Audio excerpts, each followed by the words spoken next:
Hi everyone, I'm Sophie Foster, your host on the podcast, Can We Talk About That?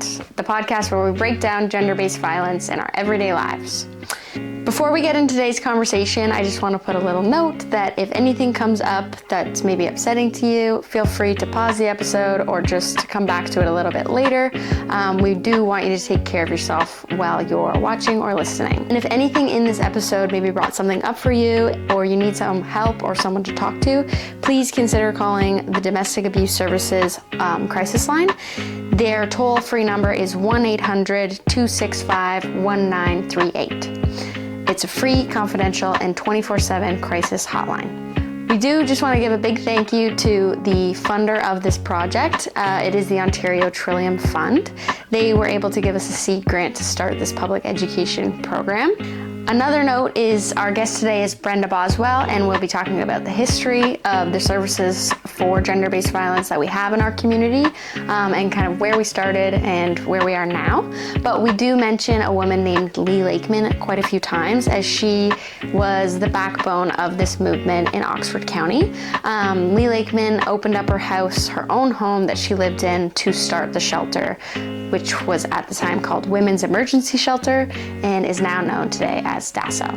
So let's talk to Brenda and see what we can learn. Please like, subscribe, and share these episodes as we learn together and break down gender-based violence. So in today's episode, I am with Brenda Boswell, who was the former executive director of the Women's Emergency Center, what is now known as DASO. But you've also been a part of our community working in gender-based violence for a long time. So today we're going to talk a lot more about the history of the services that we've had in Oxford County and just see kind of the differences, where we're coming from. So can you take us back? So to start, where did you kind of come into the picture working in this field? I came into the picture in about in the late 70s, I guess. The shelter had been open starting in 1974, and I moved back to Woodstock from Toronto, where I'd been in university. And there was an article in the paper saying this little organization was looking for volunteers. And that's when I jumped in. I needed to connect with some women. So what did that support look like? That thing that you saw in the newspaper, what kind of support was it? When the Women's Emergency Center opened, it was a home.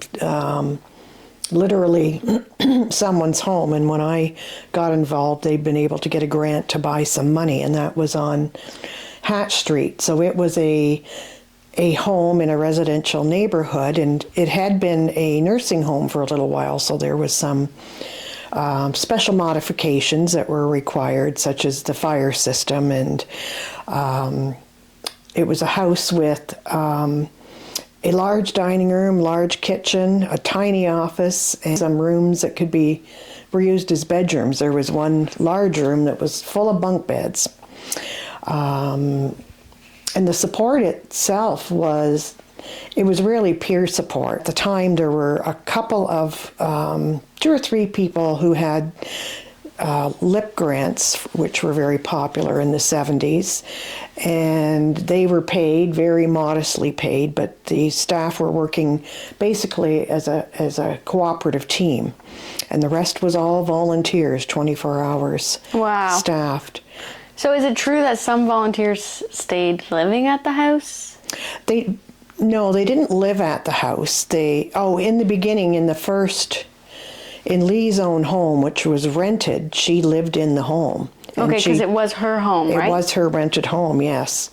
And when it was decided there was a need for something and this group of people came together, they opened the house up and she was living in the home. And her friends who were supporting this paid the mortgage and saw that there was food on the table. And she eventually moved into the basement and cordoned off an area so there could be a bit more space upstairs for the women and kids who were coming in. She and her son had a bedroom in the basement. From my research and just working at these women's shelters now for a bit, it's that Lee Lakeman's home, that was one of the first 5 shelters in all of Canada. Yes, it was. Which is, we're the radical feminists. It's very remarkable, and these Yeah. shelters just kind of randomly and independently popped up. There was a lot of changes going on in the 70s, and in just really diverse places across Canada and in Woodstock. It was recognized that there was a need for women to have a place to go with their kids. And at the time, there was the YWCA that had rooms, but you couldn't take a child. And so there was a place, but Limited. the woman would have to leave her child at home. So thinking back to those days in the 70s when you started on as a volunteer, what do you remember being the biggest challenges at that time to keep the work going? To keep the work going, I think keeping the doors open was the biggest challenge, being able to, pay the mortgage, because there was very little money coming in and very little community support for this. There were sympathetic groups. A lot of United Church women were very sympathetic, and they could provide things like quilts and produce and canned goods. They didn't necessarily have the money. There was a lot of going to speaking to all these different women's institutes, church groups, and money came in just in dribs and drabs. But I know at one time when I was there, they didn't have enough money to pay the salaries. Staff went unpaid for a couple of weeks. So just keeping it going and keeping the doors open was probably the biggest challenge at the time. So you mentioned, there were some groups that supported, and maybe there was a lot of struggles too in the community just for this to be an okay way of helping, I guess. So going out and speaking, talking about this idea of creating a shelter, what were you met with in people that maybe didn't believe in it? Why do you think that came up? I think most of the people who invited the Women's Emergency Center out to speak were sympathetic. The ones who, because there were certain churches who were not. There were a lot of people who were very, very suspicious. Lee had told the story of how people who lived behind the shelter, I think there was a fence and this family lived there, and Lee and some others were out back doing Tai Chi, and the neighbors didn't understand what it was, and they called the police on them. Oh, wow. There were a lot of myths. I remember back in that era even joining a yoga group, and yoga was pretty new to this area at the time, and this woman who ran the yoga would get she would get phone calls, just anonymous phone calls, saying that you're doing the devil's work. So there were a lot of misunderstandings. People didn't understand the concept of women leaving their husband. It just was not done. Right, so a lot of fear. A lot of fear, right. Yes, a lot of,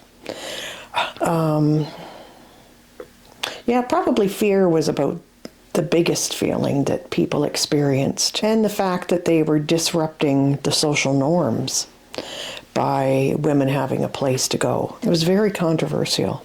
Having that difference kind of in the culture and kind of changing social norms, what do you think was the social norm at that time then? Would you say, I feel like at work we talk a lot about it. It's like, it's your business. Keep it in the house. It's private. What goes on in the home is private business. No one has the right to interfere. And along with that, there's so many old sayings that we can relate to that. Women's lives have always been regulated. We know that through laws going back, to the rule of thumb that you shouldn't beat your wife with a switch thicker than your thumb. The man's home is his castle, and that kind of concept is supported throughout, at the time, through our education system, through our religious system. Women just didn't have access to the public spaces in the way they wanted to have access. So thinking back there as well, do you think there's services that didn't exist then that maybe now we take for granted? Well, there were no services at all. Yeah. There was nothing. There was only this one place and a few others scattered across the country that were a place for women to go. If a woman turned to her doctor, she likely didn't get the kind of support that would have been helpful. There were a lot of women were prescribed things like Valium to help calm their nerves. Women were encouraged to cope. Women were blamed for what was going on and told they needed to be a better wife. Lots of stories about police coming to doors, the neighbors calling or the woman calling and looking, and comments made, well, your house doesn't look messy. Right. As if you were a bad wife, so, you would deserve what you got. Women greatly relied on their doctors and their physicians for support. And their ministers. Those were the sort of three areas, doctors, physicians, well, two areas that women turned to when they wanted help, and they would take the word of these men because they were probably 99% men. And even ministers, depending who they were and what the beliefs were about, pleasing your husband and being a good wife. So how the heck did women hear about these services in order to use them? I was thinking about that, and it was word of mouth. Okay, a lot of word of mouth. Word of mouth. And I remember when I first started volunteering, a woman showing up with a newborn baby from a rural place in Alberta. And she had heard there was a place to go. Wow. And she got on a bus and she came. All the way from Alberta? Yeah. When you go back into the original records, and the records were just kept on recipe cards of the name of the person. And very, very minimal information was kept. And women from all across Canada, like New Brunswick, and they had heard from somebody there was a place to go. Wow. Yeah. Sometimes once the police sort of figured out there was a place to take women, they would bring them. Any woman who was, any kind of issue was going on, it was not uncommon to open the door and you'd see a police officer, I've got this woman, and she would have a green garbage bag, and there it was. There was no planning. It was just, I've got a place to drop this person, so I don't have to follow up with anything. Right. It makes their life easier in a way of just, here you go. Mm-hmm. So, at the time you were a volunteer, but as you kept going on, you're making it up as you go. Oh, absolutely. How did it feel, to have people come from all over the country for help? How did it feel to be making it up? It was just normal to be making it up. There were no guides. I remember way back writing up basically a volunteer manual, and because there were a lot of people phoning and wanting to know, how do you do this? They were trying to open up their own shelters. Oh, okay. How does this work? And typing this thing out, and people would order it and we would send it out. I wish I could. Wow. I wish we still had that, a copy of that now. Maybe it's in a box somewhere. Yeah. But literally we did make it up. And we would assist other shelters such as Stratford. And London opened a number of years after us. But they turned to the Women's Emergency Center as a guide. How do you do this? What do you do when a man's at the door and banging and banging? Well, and at that time, no security cameras, nothing. No, nothing. It's just a bunch of women volunteer mostly. Yeah, mostly. Trying to help. Yeah. Wow. And many of the women were women who had lived in the shelter, who came back as volunteers. The idea was that you come back and you assist because you're the best support for other women who've been through it. So women would cycle through. They would go out and get their own place, and it was hoped that they would come back and be a volunteer or be a board member. And this was accomplished any way they could. Sometimes if women didn't have a babysitter, they could bring their child in with them. Well, you see that too in a lot of the pictures, like the historical pictures. Yes. It's really nice to see how it's just a huge community. Yeah, it was. It was a circle. And if you didn't have any way to wash your clothes, you brought your clothes in and threw them in when you were there. Just all work together. Yeah, yeah. It was a real cooperative effort. Yeah, that makes sense. Well, and too, I know we heard a rumor that someone thought it was like a commune. I think when it moved to Wilson Street, they were worried that it was a commune, and is that somebody right? called. But that goes back to even calling the police, being worried and the fear. Yeah, worrying about people doing Chai Chi and what is this? Yes. And it was a new concept back at the time because Lee had been living there with a friend. Right. And she always lived cooperatively in shared housing, and a lot of people at that time, it was a very different lifestyle. That makes sense. So thinking now to kind of like coming through time, what's changed the most about how we talk about gender-based violence and maybe even respond to gender-based violence from all the way at the beginning? Well, when things opened, there wasn't really a term for it. Didn't exist. There had been a book written in England the year before called "Scream Quietly or the Neighbors Will Hear," and that was, I think, where the term "battered woman" kind of came from that book, as far as I know. But nobody understood the concept of gender-based violence. Any professionals who realized that there was something going on here, it wasn't just a bad wife, would label it it's family dysfunction. Right. It's the whole family not meshing together, or it was often seen to be an issue of people of lower economic status and who were in poverty. It was never thought to be anything that went across classes or economic levels. And it took a long time for even Lee, when she opened it, they thought if they gave women a place to come, that would be the end of it. There was no understanding at all that the abuse kept going on. Nobody knew what gender-based violence was or how it worked. So there's been a lot of experience and a lot of research over the years that has led us to really understand where things intersect and how it's tied into many other issues like racism and sexism and like discrimination. intersectionality Yes, of it. yes. Well, yeah, all the different ways. And knowing it's not a poverty issue. It happens everywhere. Yeah, every class, every race. So maybe you'll say something similar to that, but what do you think has stayed the same? What are we still up against that you were up against 50 years ago? I think attitudes still. There's still a lot of people who believe that women have a place and they should play a certain role. And I think that's very prevalent, unfortunately, in our society now, especially when you look at what's going on in the States. And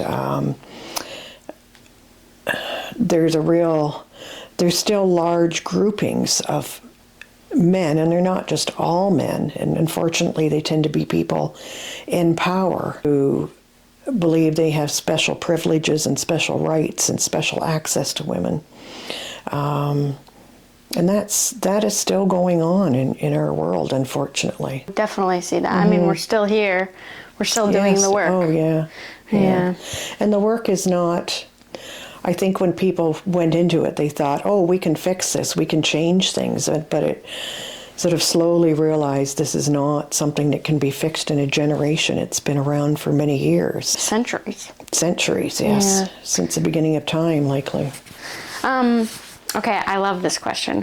What do you think would surprise people about how much work went into getting where we are today, even if maybe the attitudes and the ways we think about it are similar?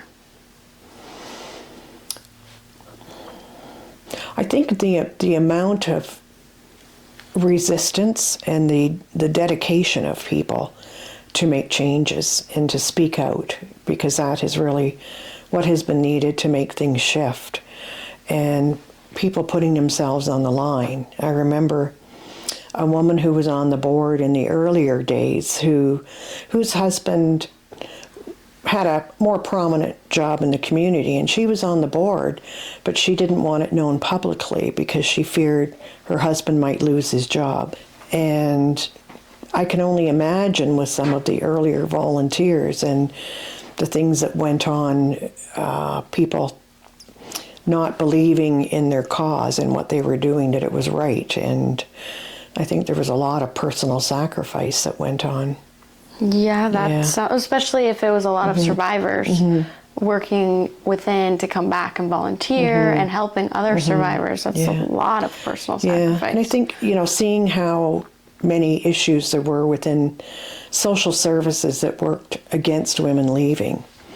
And, we still have that today. The system has been very, very slow to change. And there's been so much work done really on a person-by-person basis in changing attitudes, in helping to transform the way the police respond, helping to transform the way psychiatrists see the issues and counselors.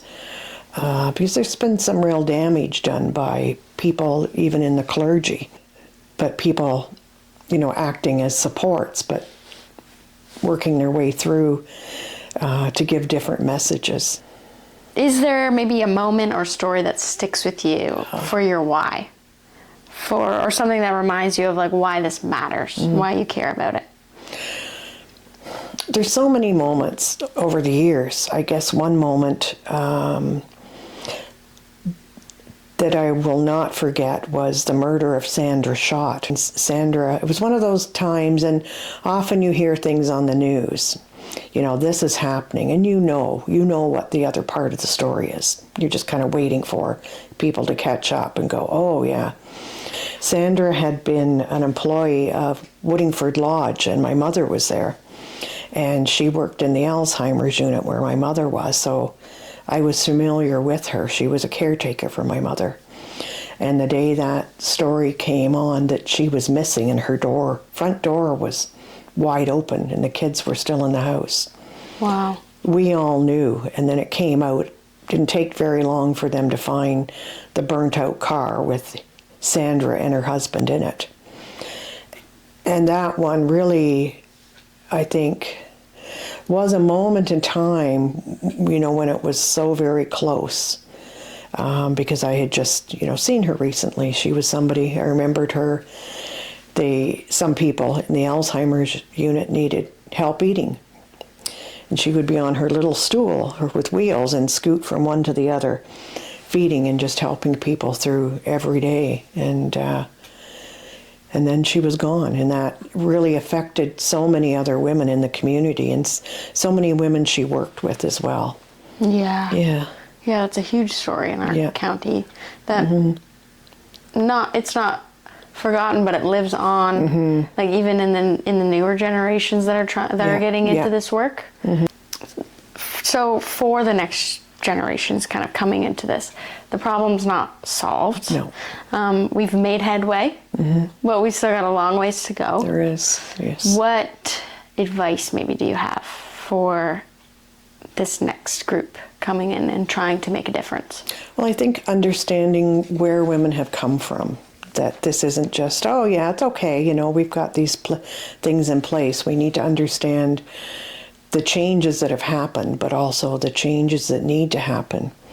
So I think that there's still a lot of one-to-one work that needs to be done in changing people within the system and lobbying and helping those who are in positions of power and supporting the women and through various systems, the legal and the family law, just to be still pushing for the changes, because women still struggle, and they struggle greatly, and women don't come forward because of, what they know other women have experienced. And a really good example right now is the trial that's going on in London of the woman who was sexually assaulted by the hockey team members. And knowing what she is going on, there's a group of women who go and support her every single day.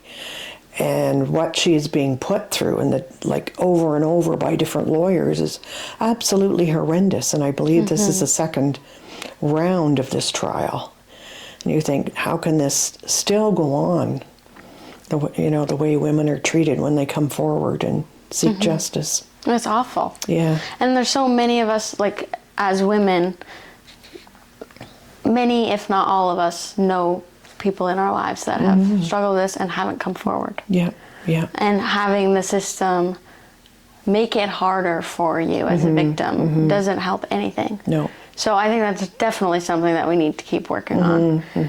And I hope that we can get there someday, because I'd love our, not only our sons, but our daughters too. To live in a different world. To live in a different world. But there has to be so much more done with the men who are abusing. There's so little accountability for them, and actually changing how they think, which means changing how children are parented and how they see the world. And these programs on healthy relationships with kids are so important.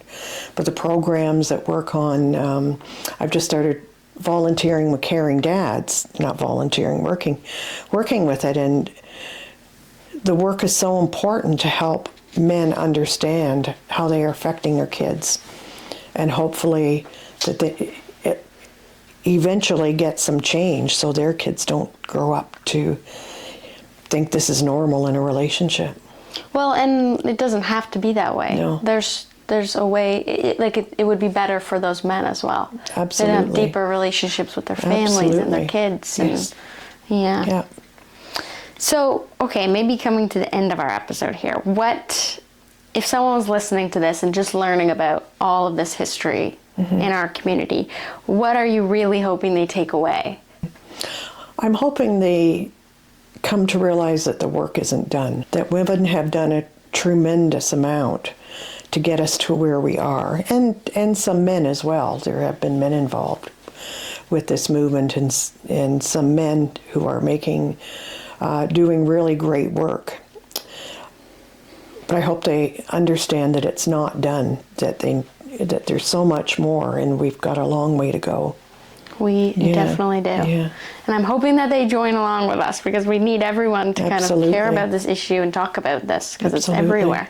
Yeah. Thank you so much for coming on you're very our welcome. episode. I think that talking about history, we needed this episode, and you were the perfect person to come on and talk about it. Thanks. So thank you so much, and I hope you all enjoyed this episode. We'll see you on the next one. And if anything in this episode maybe brought something up for you, or you need some help or someone to talk to, please consider calling the Domestic Abuse Services crisis line. Their toll-free number is 1-800-265-1938. It's a free, confidential, and 24/7 crisis hotline. I'm Sophie Foster. Thanks for watching.